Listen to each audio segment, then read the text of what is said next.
Қарлы күн, құрметті әріптестер, құрметті қонақтар. Бүгін біз ұлттық экономика министрлігінің жыл сайынғы кезекті кеңейтілген алқа отырысын өткізіп отырмыз. Алқа отырысында 2016 жылғы жұмысқа қорытынды жасаймыз. Президенттің Қазақстан үшінші жаңғыруы жаһандық бәсекеге қабілеттілік атты Қазақстан халқына жолдауы аясында алдағы кезеңге міндеттер белгілейтін боламыз. Барлық алқа мүшелері, вице-министрлер, департамент басшылары қатысып отыр, кворум бар. Сол себепті отырысты ашық деп жариялаймын. В работе нашей коллегии принимают участие депутаты Сената, Мажилиса парламента, представители администрации президента, канцелярии премьер-министра, международных организаций, члены нашего общественного совета. Поблагодарим их за то, что они выделили время послушать результаты нашей работы и основные направления работы на 2017 год. Также в работе принимают участие руководители и работники территориальных подразделений министерства через видеоконференц-связь. Предлагается следующий регламент работы. Основной доклад 15 минут, выступающим по 5 минут. Если возражений нет, тогда продолжим нашу работу и разрешите мне начать с доклада об основных итогах работы министерства за прошлый год.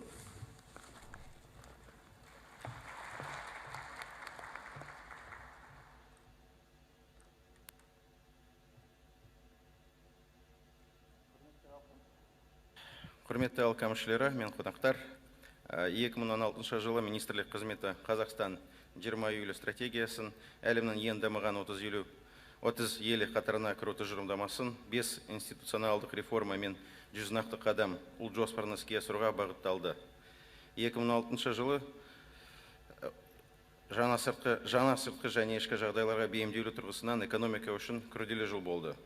Энергия ресурстарына бағаның жоғары болуы, тұтынушылық белсенділіктің төмендеуі жағдайында дағдарысқа қарсы қабылданған шаралар мен Нұрлы жол мемлекеттік бағдарламасын іске асыру елдің жалпы ішкі өнімнің 1%-ға өсуін қамтамасыз етті.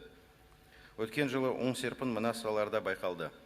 Құрылыста 7,9%, ауыл шаруашылығында 5,5%, көлікте 3,8%. Экономиканың өсуінің басты факторының бірі инвестициялық белсенділіктің артуы болды. Негізгі капиталға инвестициялар көлемі 7,7 триллион теңгеге дейін, яғни 5,1%-ға өсті. Инвестициялардың елеулі өсуі мына салаларда байқалды. Ауыл шаруашылығында 46,7%, тау-кен өндіру өнеркәсібінде 14,8%, саудада 13%. Алдын ала бағалау бойынша тікелей шетелдік инвестициялардың таза ағыны өткен жылы 14,3 миллиард ақш долларынан асып түсіп, 2015 жылмен салыстырғанда 4,2 есеге ұлғайды. В части внешнеторгового оборота из-за снижения мировых цен на нефть и металлы, ослабления обменного курса тенге, внешнеторговый оборот за прошлый год снизился на 18,9% до 61,9 миллиардов долларов. Вместе с тем положительная сальдо торгового баланса сохранилась на уровне 11,6 миллиардов долларов. Здесь хотел привлечь ваше внимание. Мы не так давно отчитывались на расширенном заседании правительства с участием главы государства. И тогда цифры по иностранным инвестициям и по сальдо торгового баланса были у нас ниже. И поэтому с большим удовлетворением отмечаю, что инвестиции у нас 14,3, а не 12,3. И торговый баланс у нас увеличился, то есть в положительную сторону с 10,1 по состоянию за 11 месяцев до 11,6. Это позитивная статистика, которую также необходимо учесть. Активы нацфонда и международные резервы по итогам 2016 года сохранились на уровне начала 2016 года и превысили 90,7 миллиардов долларов США. Также положительная динамика, потому что, вы знаете, значительное количество, объем активов Национального фонда был задействован в рамках антикризисных мер и реализации государственных программ. В результате принятых мер по сдерживанию роста цен инфляция по итогам года составила 8,5% против 13,6% годом ранее. Уровень безработицы составил 5%. Основным фактором улучшения экономической активности стала поддержка экономики в рамках госпрограммы Нұрлы жол и антикризисного плана. В прошлом году министерством была проведена работа по следующим направлениям. Первое. Для обеспечения макроэкономической стабильности и сбалансированности государственных финансов бюджетная политика формировалась на основе ряда фискальных ограничений, основным из которых является управление размером дефицита бюджета.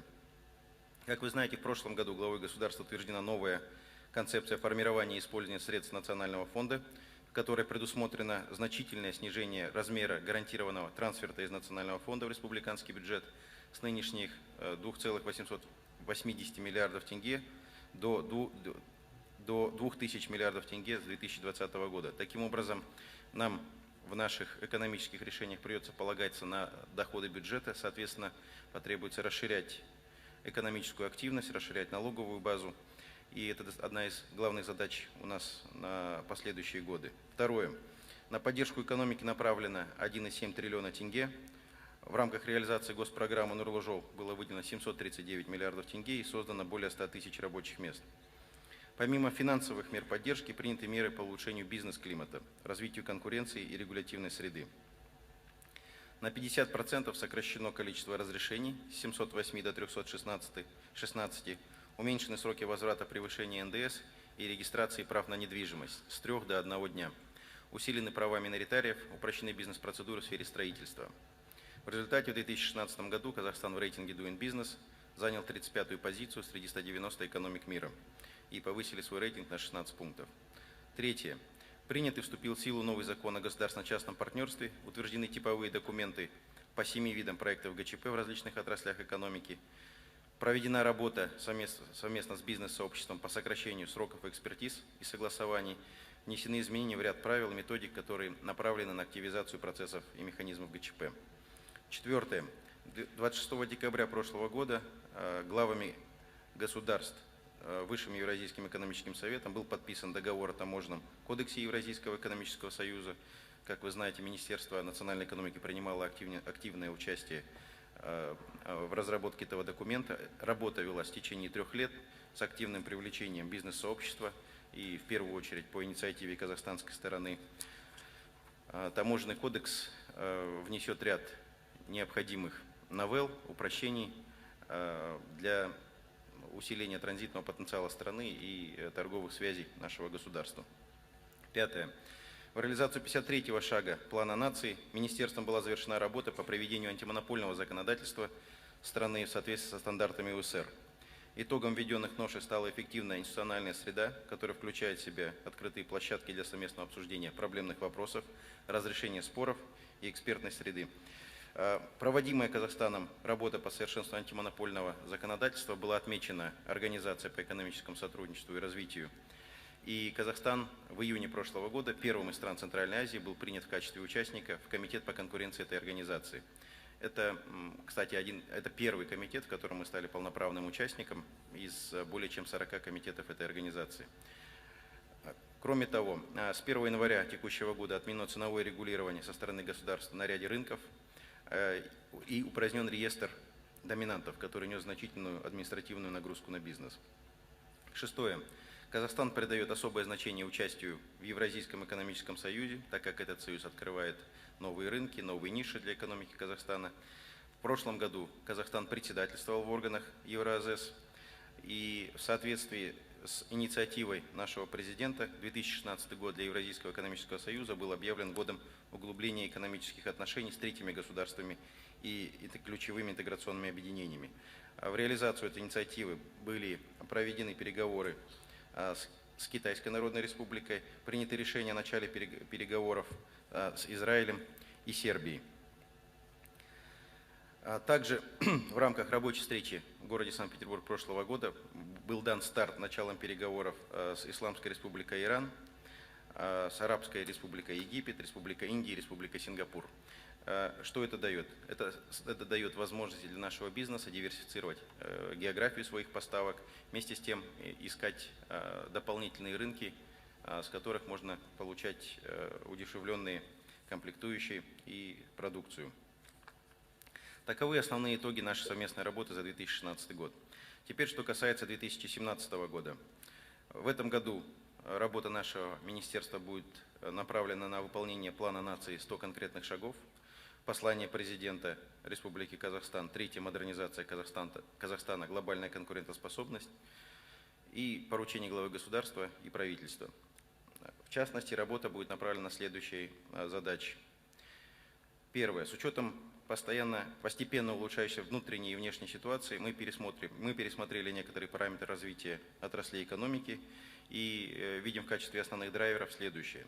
Традиционные системообразующие отрасли. Так, в уточненном макропрогнозе добыча нефти увеличена с 79,5 до 81 миллиона тонн за счет наращивания, в первую очередь, добычи на Кашагане. По основным отраслям промышленности также с учетом реализации программы «Нурлу-Жол» прогнозирована более высокая динамика обрабатывающей промышленности с 1,2% до 2,6%.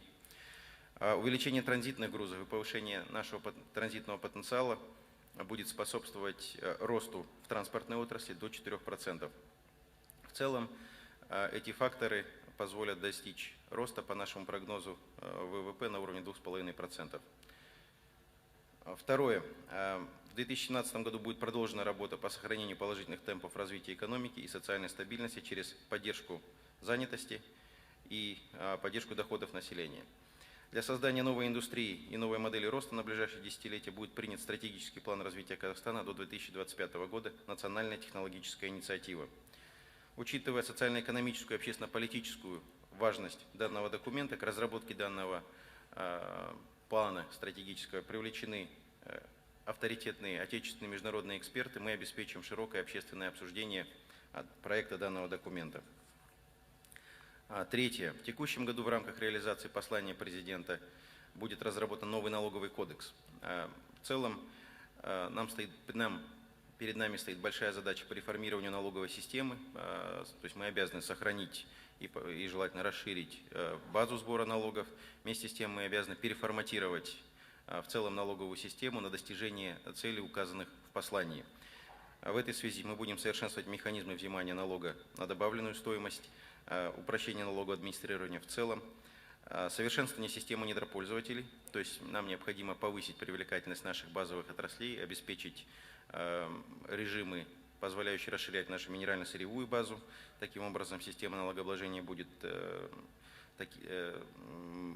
совершенствоваться и в этом направлении.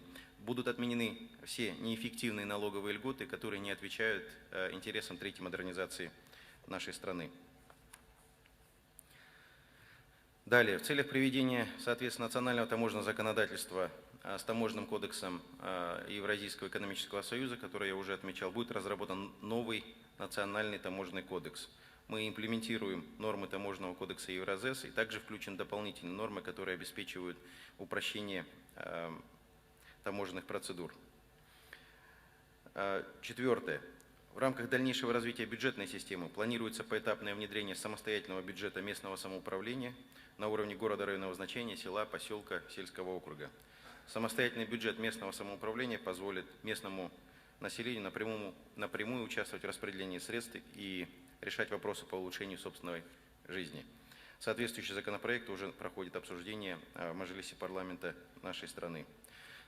В этой сфере также будут упрощены бюджетные процедуры для более быстрого доведения средств до реальной экономики. В рамках данной работы будет также расширена самостоятельность администраторов по реализации бюджетных программ и целевых трансфертов. В настоящий момент совместно с Министерством финансов разрабатывается соответствующий пакет поправок, который в сентябре этого года планируется внести на рассмотрение парламента. Пятое. С учетом послания главы государства будет скорректирована программа по развитию сферы услуг до 2020 года в части включения новых услуг и новых инструментов и механизмов развития сферы услуг. Повторюсь, порядка 58% в структуре ВВП занимают услуги. Естественно, если не дать дополнительный импульс этой сфере, говорить о достижении среднесрочных и долгосрочных целей нашей страны не приходится. Поэтому большое значение будет уделено развитию сферы услуг. Шестое. В целях привлечения инвестиций в экономику страны продолжится расширение сотрудничества с международными финансовыми организациями. Помимо уже реализуемых проектов, мы ожидаем начала реализации еще 21 проекта на общую сумму свыше $1,5 миллиарда США по таким направлениям, как развитие социальной инфраструктуры, реконструкция автомобильных дорог, модернизация сельскохозяйственной и муниципальной инфраструктуры и привлечение кредитных линий на поддержку МСБ. Для ускорения начала реализации проектов мы также проведем работу по сокращению сроков внутригосударственных процедур и подписания соглашений с международными финансовыми организациями с нынешних 10-12 месяцев до 5-6. Это опять же направлено на быстрейшее доведение денег до реальной экономики. Для углубления сотрудничества и внедрения стандартов ОСР в различных сферах уже сегодня ведется работа по подготовке национальной дорожной карты по реализации рекомендаций ОСР. Будет продолжена координация работы по повышению статуса Казахстана в Комитете по инвестициям ОСР. Ожидается вступление нашей страны в данный комитет в апреле этого года и присоединение к 13 правовым инструментам данной организации. Также необходимо отметить, что впервые в истории ОСР запланировано проведение недели Евразии в городе Алматы. Это первое масштабное мероприятие, проводимое за пределами секретариата самой организации. Седьмое. В текущем году намечено мероприятие по реформированию подходов тарифной политики.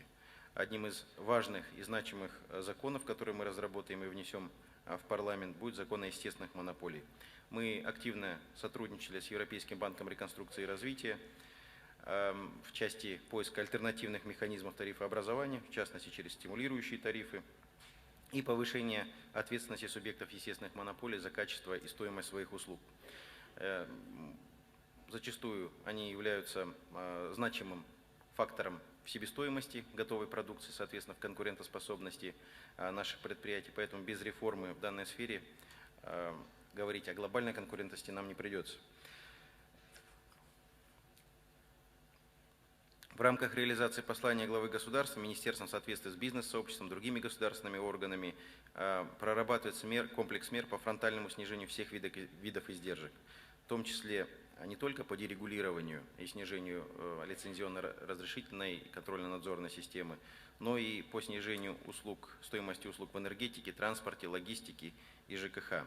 Также мы планируем провести ревизию всего законодательства на предмет норм, которые препятствуют конкуренции.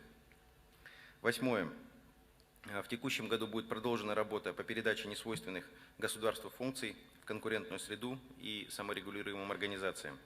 В этом году 140 государственных функций запланировано у нас к анализу, и по итогам этого анализа мы будем предлагать правительству передачу их в конкурентную среду. Девятое. Будет продолжена начатая в прошлом году работа по активизации внедрения механизмов ГЧП.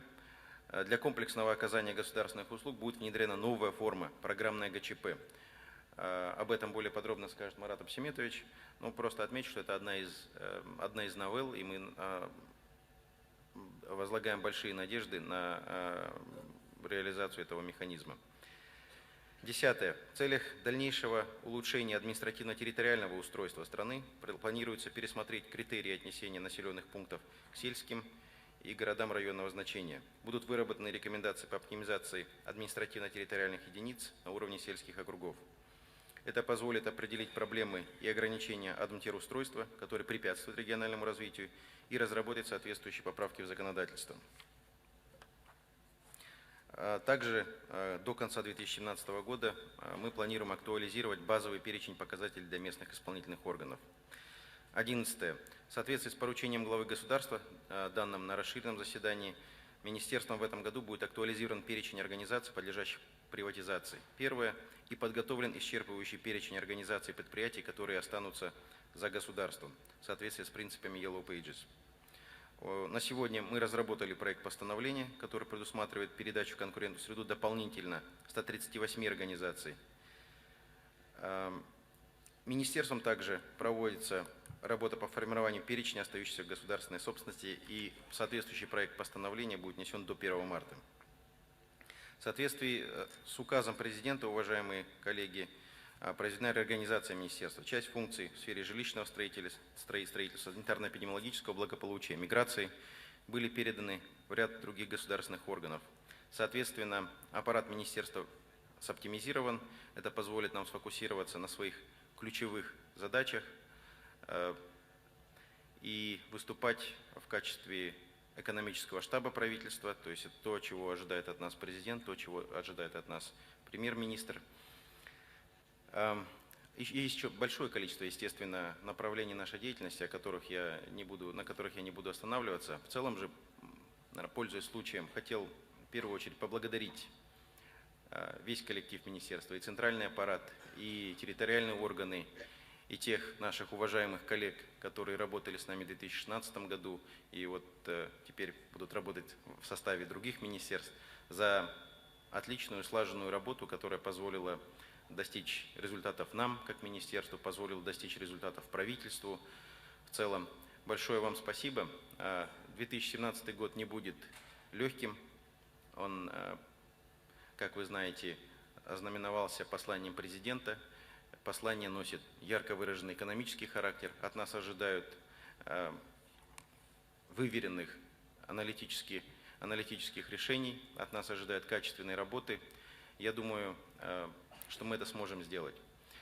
Поэтому благодарю вас за работу в 2016 году и призываю работать еще лучше, еще качественнее, еще сплоченнее в 2017 году. Спасибо за внимание. Доклад окончен.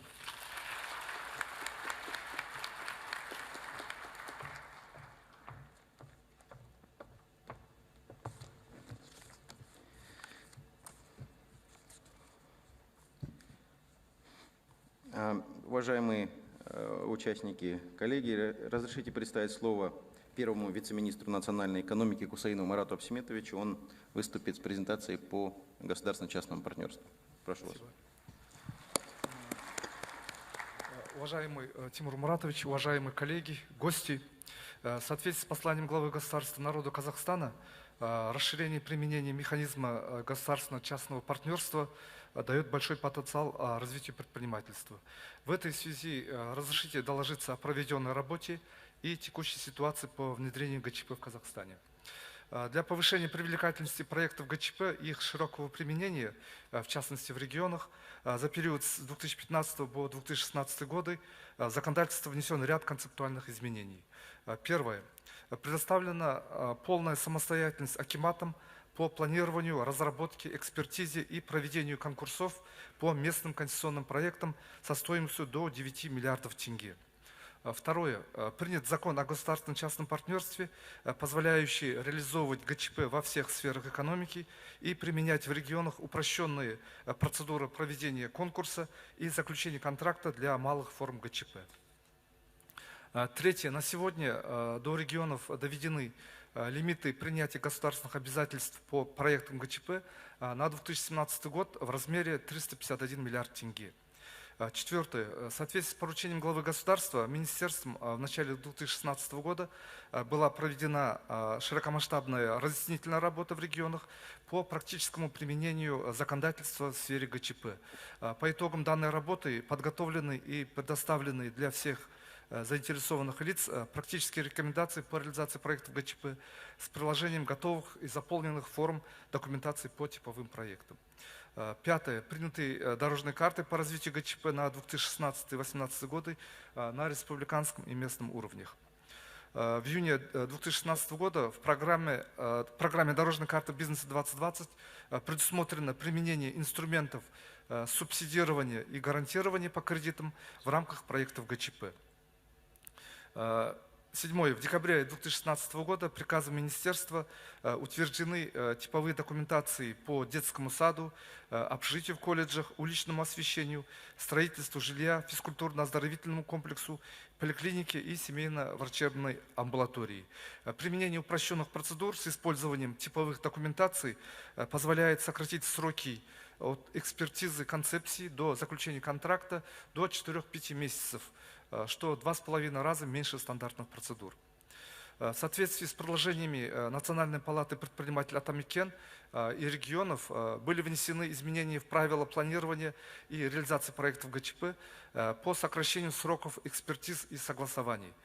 Концепции проекта с 75 до 30 дней, конкурсной документации с 75 дней до 45 дней, включая экспертизы и согласования, квалификационного отбора с 15 дней до 5 дней. Данные поправки вступили в силу с 9 января текущего года. Это позволит сократить сроки экспертизы и согласования практически в 2 раза. В соответствии с запросами акиматов актуализирована методика по определению лимита государственных обязательств по ГЧП в части повышения возможностей регионов планировать большее количество проектов. В обновленной методике при определении лимитов регионам учитываются доходы с учетом теперь субвенций и изъятий, что позволит увеличить лимиты местным исполнительным органам на 2017 год почти в 2 раза. О текущей ситуации по проектам ГЧП. С учетом принятых законодательных и системных мер усилилась в первую очередь активность регионов по подготовке и реализации проектов ГЧП в регионах. Так, на сегодня уже заключены договора по 31 проекту на сумму 21 миллиард тенге. На стадии проведения конкурса или объявления конкурса находится еще 16 проектов на сумму 11 миллиардов тенге. На стадии разработки концепции находится еще 250 проектов на сумму почти 700 миллиардов тенге. Это все в работе. Основной пул проектов приходится на дошкольные учреждения, поликлиники и врачебные амбулатории, объекты культуры и спорта. В целом, в соответствии с посланием главы государства, для дальнейшей активизации и развития ГЧП в текущем году министерством планируется: первое, для активного запуска регионами механизма упрощенных процедур для малых типовых проектов, в дополнение к утвержденным 7 проектам, в текущем году будет разработана типовая документация еще для 3 проектов, такие как автовокзал, завод по твердобытовым отходам и сервисный заготовительный центр. Второе. В целях разъяснения положения типовых документаций министерством в марте текущего года будет проведена широкомасштабная методологическая работа в регионах с выездом в каждую область, в регионы, на примере кустовых совещаний. Третье. Для привлечения более широкого круга инвесторов путем обеспечения доступа к консолидированной информации по проектам ГЧП министерством будет запущена единая информационная база по проектам ГЧП. Четвертое. Для дальнейшего упрощения процедур по проектам ГЧП и ускорения процесса реализации проектов ГЧП предлагается внесение изменений и дополнений в законодательство. Мы хотим в этом году уже внести до сентября месяца в части внедрения программного ГЧП для комплексного оказания государственных услуг и функций. Это упрощенные процедуры по примеру программы «Балапан». Второе. Для других сфер зоны ответственности государства. Второе. Упрощение процедур планирования проектов ГЧП за счет исключения этапа разработки концессионного предложения и концепции проекта ГЧП. Данная мера позволит сократить сроки планирования проектов ГЧП дополнительно еще на 30 рабочих дней. В целом считаем, что вышеуказанные меры позволят активизировать внедрение ГЧП в традиционных сферах ответственности государства и выполнение поручений, озвученных в послании главы государства. Благодарю за внимание.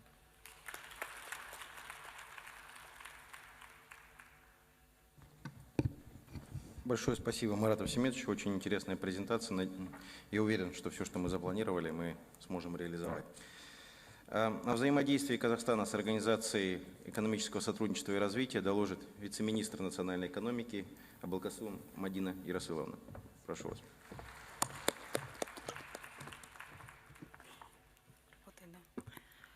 Уважаемые участники коллегии, уважаемые депутаты парламента, в своем послании народу Казахстана президент Республики Казахстан Нурсултан Назарбаев подчеркнул важность сотрудничества с Организацией экономического сотрудничества и развития, а также необходимость имплементации лучших стандартов и практик ОСР в рамках третьей модернизации Казахстана. Организация экономического сотрудничества и развития на сегодняшний день объединяет 35 наиболее развитых стран, включая страны Европы, США, Канаду, Австралию, Новую Зеландию, Мексику, Японию, Южную Корею, которые признают принципы свободной рыночной экономики. Основная миссия ОСР заключается в оказании содействия наиболее высокому и устойчивому экономическому росту, занятости и уровня жизни в странах-членах и партнерах и повышения их вклада в глобальное развитие. Уже сегодня страны ОСР производят более 60% мирового ВВП.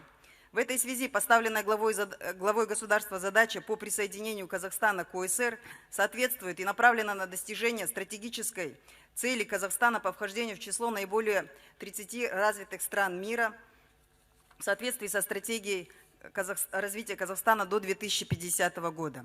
Сегодня по уровню ВВП по паритету покупательской способности Казахстан занимает 42-е место в мире.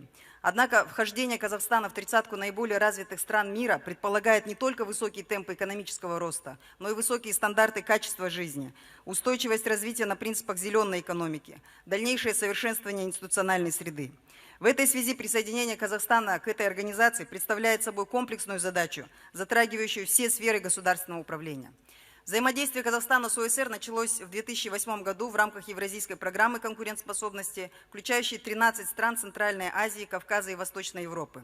В январе 2015 года Казахстан стал только одной из 3 стран в мире, с которой ОСР подписала отдельную страновую программу сотрудничества. В рамках программы предусмотрено присоединение Казахстана к 29 основным правовым инструментам ОСР, а также проведение 13 обзоров в различных сферах развития страны для оценки соответствия стандартам и принципам ОСР. Для обеспечения эффективной координации программ и инициатив создан Совет по взаимодействию с ОСР под председательством премьер-министра Республики Казахстан. Рабочим органом Совета является Министерство национальной экономики. Уже сегодня Казахстан участвует в 32 рабочих органах организации. Из них в 23 комитетах и рабочих органах мы получили статус приглашенного. Кроме того, в 6 комитетах Казахстан имеет статус участника, а в 3 статус партнера. В 2016 году Казахстан повысил свой статус до участника в 3 рабочих органах ОСР. Это Комитет по статистике и статистической политике, Комитет по конкуренции и рабочая группа по приватизации. Также в октябре 2016 года было принято решение о повышении статуса Казахстана до ассоциированного члена в Комитете по инвестициям. В целом, по итогам 2016 года получено подтверждение о присоединении Казахстана к 10 правовым инструментам ОСР из 29 заявленных. Это Декларация о зеленом росте, Декларация о правомерности, честности и прозрачности при ведении международного бизнеса и заключении финансовых сделок, Декларация по борьбе с минимизацией налогообложения и выведением прибыли, Декларация о снижении рисков, вызываемых свинцом, рекомендации Совета о стратегиях цифрового правительства, рекомендация Совета по вопросам гендерного равенства в области занятости, образования и предпринимательства, рекомендация Совета относительно руководящих принципов для обеспечения качества в трансграничном высшем образовании, по сейсмической безопасности в школах, а также план действий ОСР по вопросам молодежи. В 2017 и 2018 годах мы планируем присоединиться к еще 19 правовым инструментам ОСР. В целом, в 2016 году в рамках страновой программы государственными органами совместно с рабочими органами ОСР завершена работа по подготовке предварительных отчетов по всем 13 обзорам, в том числе получены финальные отчеты по 2 обзорам. Всего в рамках обзоров получено 558 рекомендаций, из них, по нашей оценке, уже реализовано 113 рекомендаций и 445 рекомендаций находятся в процессе реализации. Основные реформы в реализацию данных рекомендаций проведены в таких сферах, как госуправление, конкурентная политика, противодействие коррупции, инвестиционная политика, развитие зеленой экономики, система национальных счетов здравоохранения, высшее образование, инновационная политика и развитие МСБ. Если остановиться кратко на отдельных реформах, то в сфере развития конкуренции наше антимонопольное законодательство приведено в соответствии со стандартами ОСР. Так изменена концепция работы антимонопольного органа: не штрафовать предпринимателя, а уведомить и предупредить о серьезных нарушениях конкурентного законодательства. В рамках рекомендаций Совета ОСР по регуляторной политике и управлению внедрена система анализа регуляторного воздействия всех новых и действующих правил. Для обеспечения реализации рекомендаций по снижению доли государственной собственности до уровня стран ОСР в размере 15% от ВВП реализуется комплексный план приватизации, который содержит перечень 783 организаций, а также виды деятельности, в которых государство может участвовать, сокращены на 47%.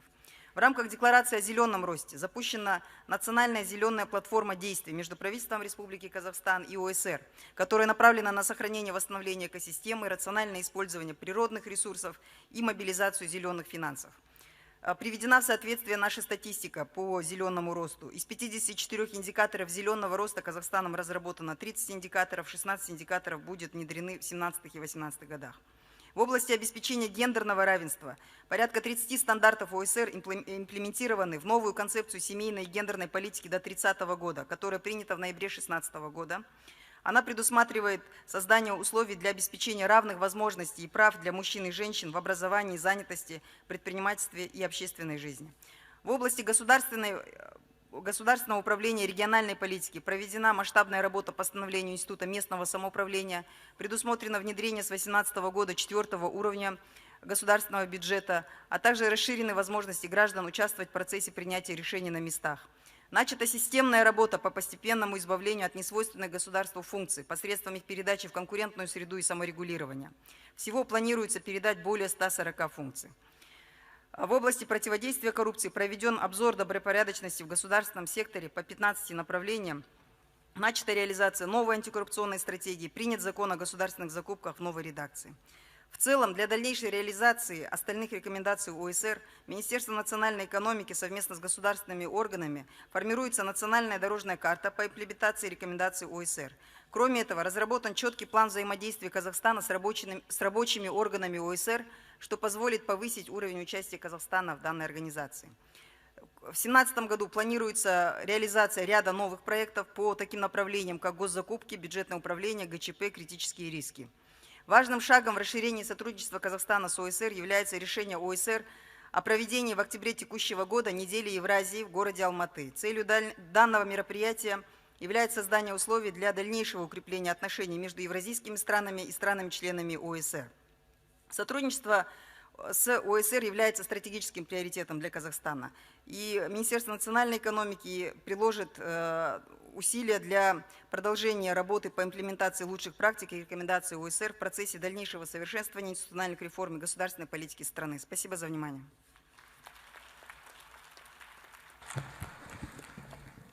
Большое спасибо, Мадина Расыловна, за выступление.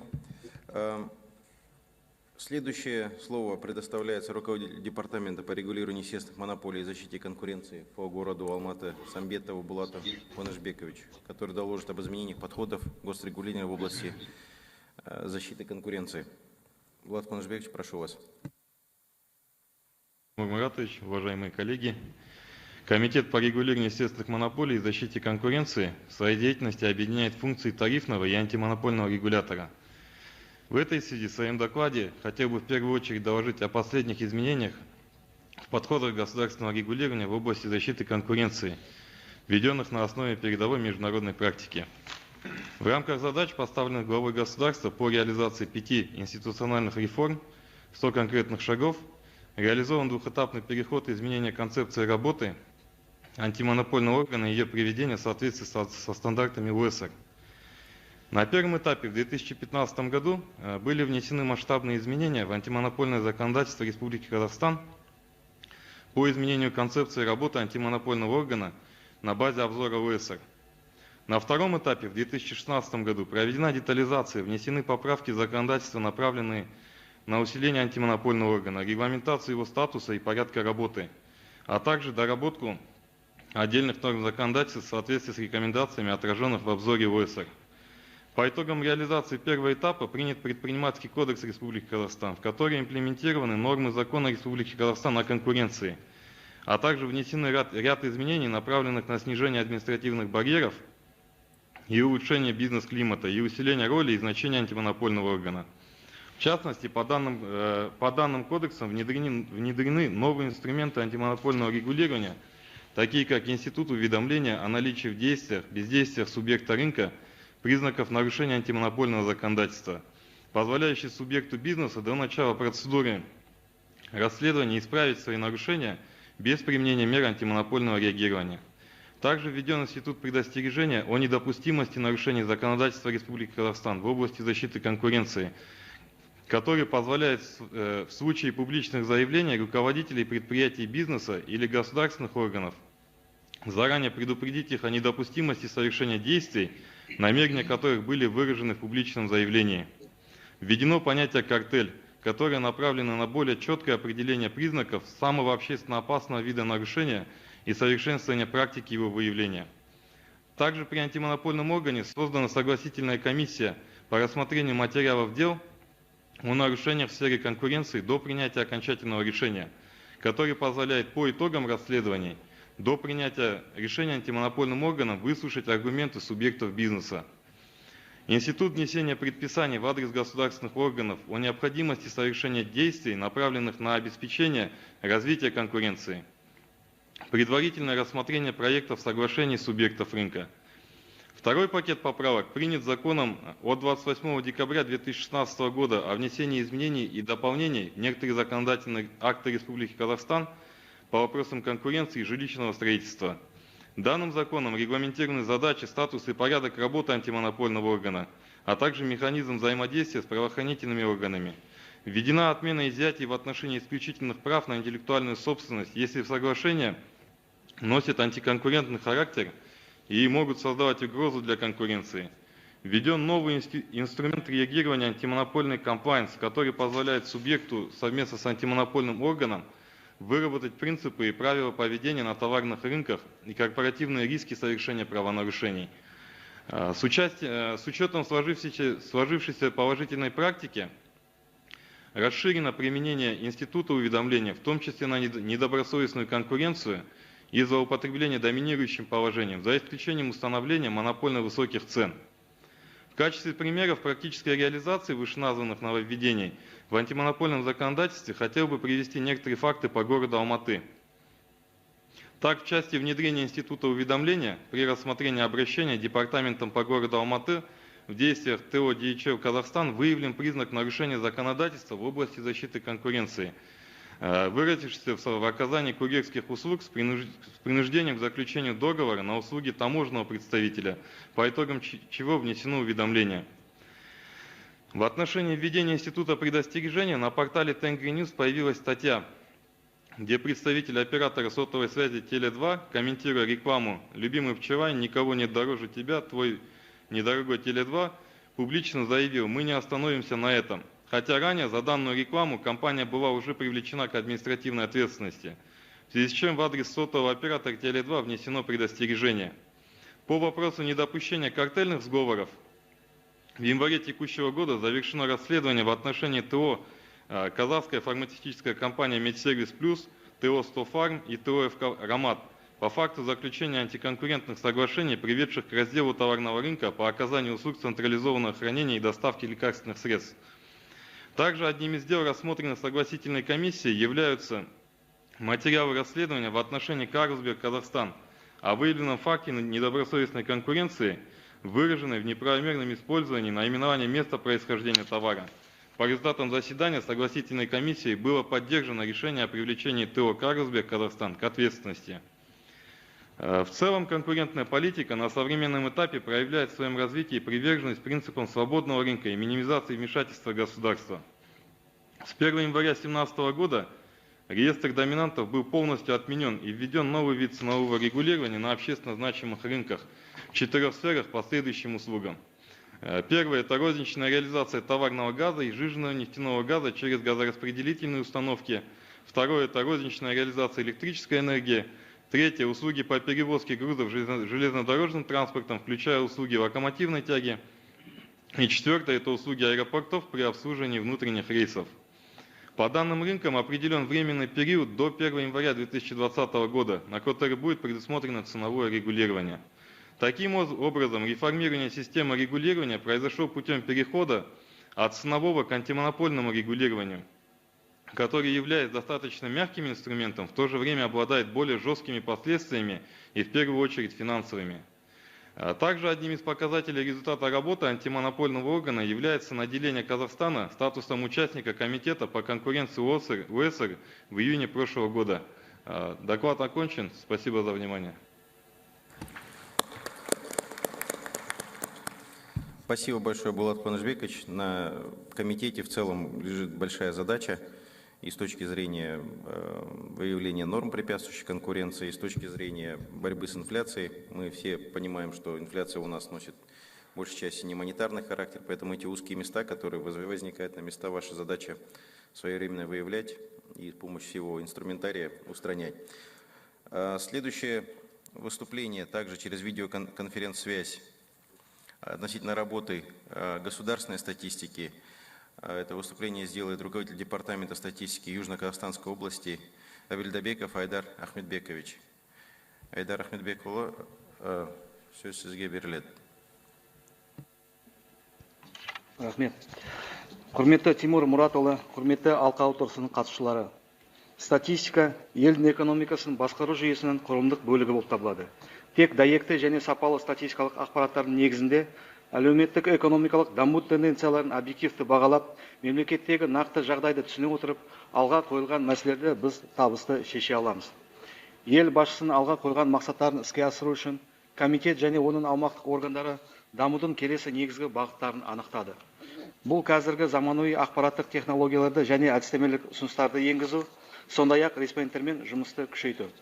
2016 жылы оңтүстік Қазақстан облысы статистика департаментімен жылдық статистикалық жұмыстар жоспары толық және белгіленген уақытта орындалды. 135 статистикалық байқаулар жүргізіліп, 400-ден астам статистикалық жарияланымдар шығарылған. Барлық жарияланымдардың электрондық нұсқалары статистика комитетінің ресми интернет ресурсындағы департаменттің парақшасында қолжетімді. 2016 жылдың қорытындысы бойынша 2015 жылмен салыстырғанда оңтүстік Қазақстан облысының статистика департаментінің интернет ресурсын пайдалану 9 есе артты. Аумақтық органдардың сайттарын жаңарту және комитеттің интернет ресурсы платформасына ауыстыру бойынша комитет жүргізген жұмыстардың нәтижесінде статистикалық ақпаратты қолдану деңгейі айтарлықтай өсті. Статистикалық ақпаратты пайдаланушылар санының тұрақты түрде өсуі, олардың ресми статистикаға деген қызығушылығы мен сенімдерінің артуын көрсетеді. Қазіргі замандағы ақпараттық технологияларды енгізу бойынша жұмыстардың аясында статистика интеграцияланған ақпараттық жүйесі арқасында бүгінгі күні аумақтық деңгейде барлық деректерді жинау, сақтау және өңдеу толық автоматтандырылған. 2016 жылы республика бойынша респонденттермен 3.300.000 есеп тапсырылған. Оның ішінде 1.700.000-нан астам онлайн режимінде. Оңтүстік Қазақстан облысы бойынша респонденттер тапсырған есептердің саны 411.000-ны құрады. Оның ішінде 67,8% онлайн режимінде. Бұл 2015 жылмен салыстырған кезде 5 есеге көп. Респонденттерге онлайн режимінде есептерді тапсыру үшін аудандық және қалалық деңгейде барлық жағдай жасалған. Департаментте респонденттердің ыңғайлығы үшін статистикалық нысандарды қабылдау операциялық залы 2 есе кеңейтіліп, онлайн режимінде есептерді тапсыру жөнінде респонденттерге кеңес беру және оқыту үшін стационарлы компьютерлер орнатылған. Сонымен қатар азаматтар үшін үкімет мемлекеттік корпорациясының оңтүстік Қазақстан облысы бойынша филиалымен келісім сөзінің нәтижесінде операциялық залда халыққа қызмет көрсету алаңы орналастырды. Онда респонденттерге электрондық қолтаңба берілуде. Аяқталып жатқан Қазстат ұлттық статистика жүйесін нығайту жөніндегі жобасының озық статистикалық тәжірибені қолданудағы рөлін айта кету керек. Бұл жоба мемлекеттің статистикалық жүйесінің дамуына айтарлықтай ықпалын тигізді. Бүгінгі күні біз статистиканың әртүрлі салаларында комитетпен бекітілген жаңа және жетілдірілген 80-ге жуық әдістемелерді қолданамыз. Барлық әдістемелер озық халықаралық тәжірибелердің негізінде өңделген және Қазақстанның аумақтық статистика органдарына дәйекті және сапалы статистикалық көрсеткіштерді жинауға оң әсерін етті. Жоғары квалификациялық мамандар өңделетін өнімнің сапасын қамтамасыз ететін негізгі фактор болып табылатын құпия емес. Қазіргі уақытта оңтүстік Қазақстан облысының статистика департаментінің штаты 241 адамнан тұрады. Олардың 98% жоғары білімді. Мемлекеттік қызметкерлердің орта жасы 40 жас. 2016 жылы 50 қызметкер біліктілікті арттыру курсынан өтті. Одан басқа Қазстат жобасы шеңберінде департаменттің 33 маманы оқытылды. Оның ішінде 15 маман 2016 жылы. Барлық мамандар алған тәжірибелерін жұмыс барысында қолдануда. Статистикалық мәліметтердің сапасына әсер ететін тағы да бір маңызды аспект департаментпен тұрақты түрде жүргізілетін есептік тәртіп. 2016 жылы алғашқы статистикалық деректерді тапсыру қағидаларын және алғашқы статистикалық нысандарды толтыру тәртібін түсіндіру бойынша респонденттер үшін 27 семинар өткізілді. Есеп беру мерзімі жақындағанда респонденттер телефон арқылы хабардар етіледі. Ал департаменттің операциялық залында респонденттерге қажетті кеңестер берілуде. Сонымен қатар жергілікті бұқаралық ақпараттар құралдарында алғашқы статистикалық нысандарды уақытылы тапсыру қажеттілігі туралы хабарландырулар, мақалалар жарияланады. Департамент пен жергілікті атқарушы органдармен тұрғын үй қорының статистикалық тіркелімін, әділет органдарымен статистикалық бизнес тіркелімін өзектендіру жұмыстары және мемлекеттік кірістер департаментімен жеке кәсіпкерлер мен шаруа қожалықтарының деректер базаларымен салыстыру жұмыстары тұрақты түрде жүргізіледі.